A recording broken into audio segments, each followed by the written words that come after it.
Hi mga mahal, mga pamangkin at kaibigan, kapatid.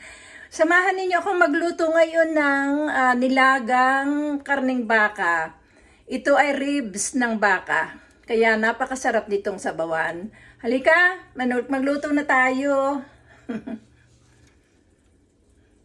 Turn up the heat. At papupulahin muna natin ito.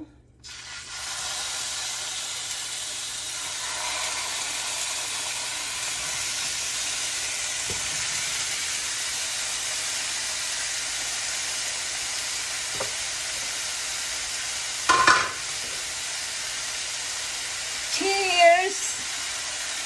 Happy with lemon and honey.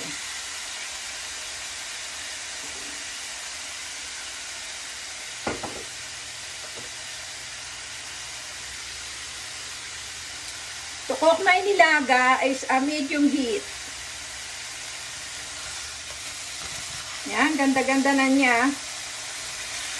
Pagkatapos kong hugasan itong baka, tinuyo ko ng konti, tapos nilagyan ko ng asin at saka black pepper para sumuot muna yung lasa niya bago natin papulahin.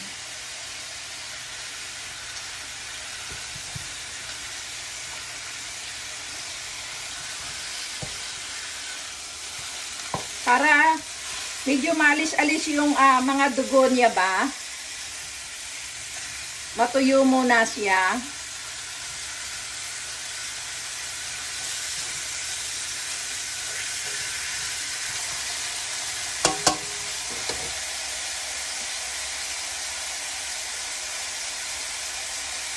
My favorite magic sarap.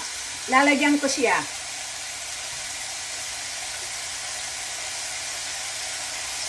Magic sarap. Always na masarap.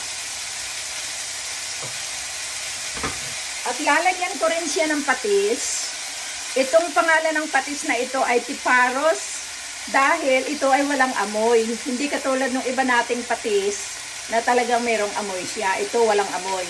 Piparos. This is like Thailand product.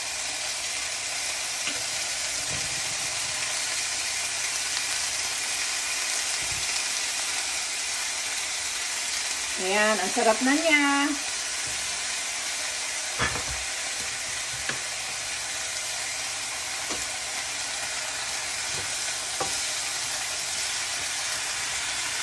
Napakalasa, nakakaagad nitong ating nilaga.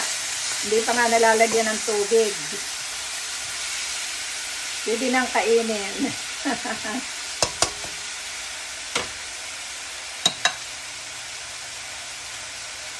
Lalagyan ko siya ng black pepper.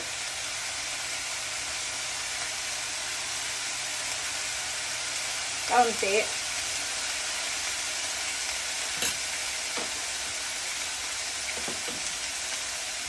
I just keep turning and turning.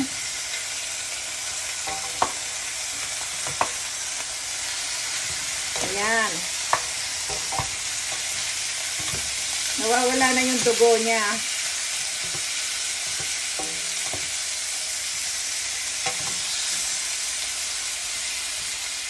Napakaganda.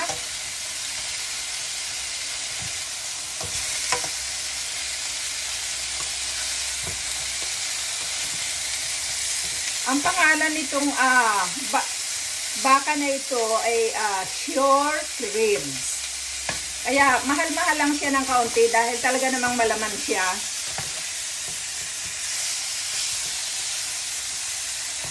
Lalagyan ko siya ng kaunting olive oil para huwag siyang umusok.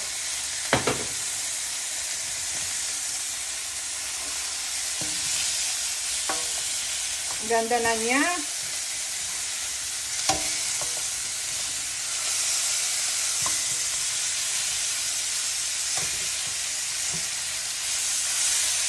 So beautiful.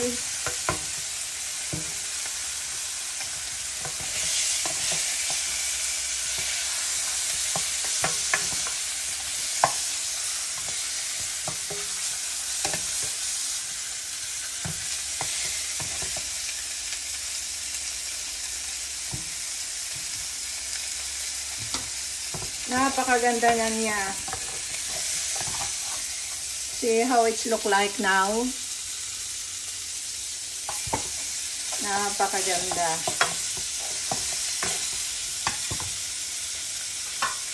Okay, I'm gonna take it out from here.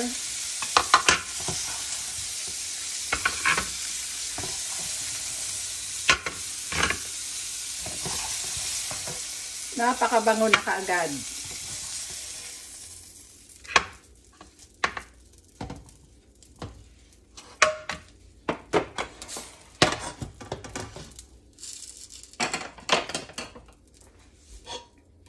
Ilalagay ko siya dito para masabawan ng husto. Ganyan. Lagay ko na siya. See how beautiful is it? Napakaganda niya, oh. Diba? Diyan ka na. Ngayon, aadan ko na siya ng tubig. Hugasan ko itong kawali nito at masarap ang lasa. Narito yung flavor niya eh. Turn up the heat.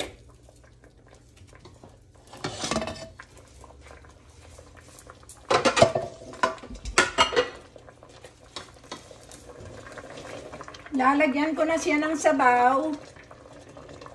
Ito ay boiling water already para madali siyang kumulo.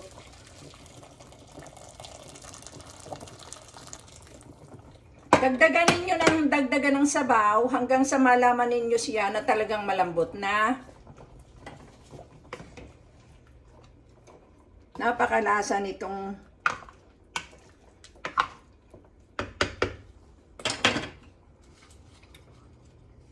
aadan ko siya ng Knorr Volume Cube. Maliit lang siya, kaya lalagyan ko siyang dalawa. Lagi ninyong lagyan para masarap lalo ang sabaw. Dalawa.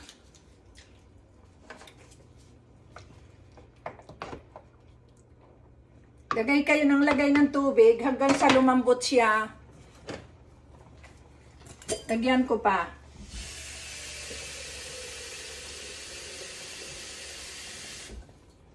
At saka, laging tatakipan. Yan, marami na siyang sabaw. Tignan ko nga yung takip ko dito.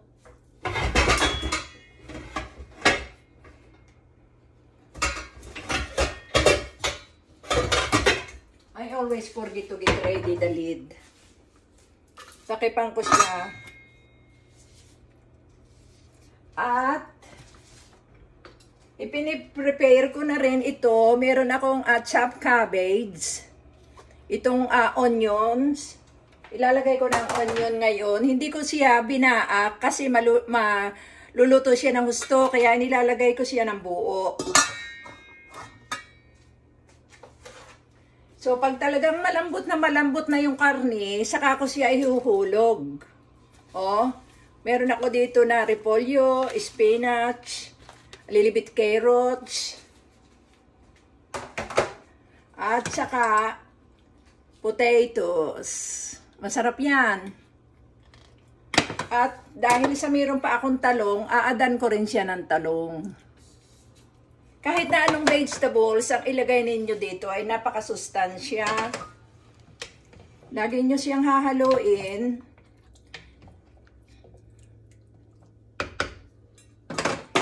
At titikman na lang ninyo kung tama na sa asin at tama na sa black pepper.